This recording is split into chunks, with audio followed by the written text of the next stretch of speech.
Okay, we're going to talk about Trump tariffs and video games.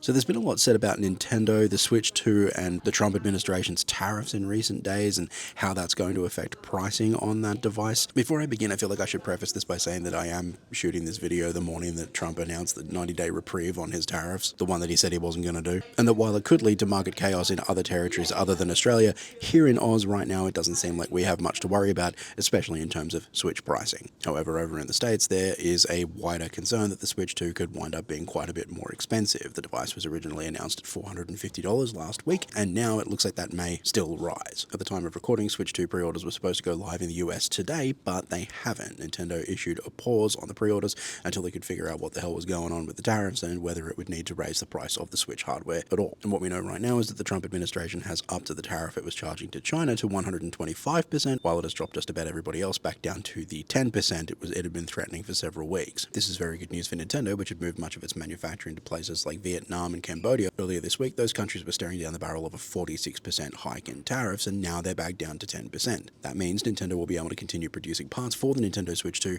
without hiking prices too badly. Of course, any Switch 2 parts that came from China will more than likely double in price, and that may continue to rise depending on how bad Trump wants to keep this going. Trump's 90-day pause on tariffs will last until well after the Switch 2's June 5 release date, which will presumably give Nintendo time to ship lots of units into the US and avoid any price hikes that way. There's also a suggestion from certain analysts that Nintendo also baked the idea of incoming tariffs into the Switch 2's $450 USD price point. This would mean that even if the pause continued, it might not have to raise its prices at all. And that, for now, is where we leave the story. It seems like it's probably going to stay the same price. However, as recent history has shown, the Trump administration's view of these things can shift on a dime and at a moment's notice, so anything could happen.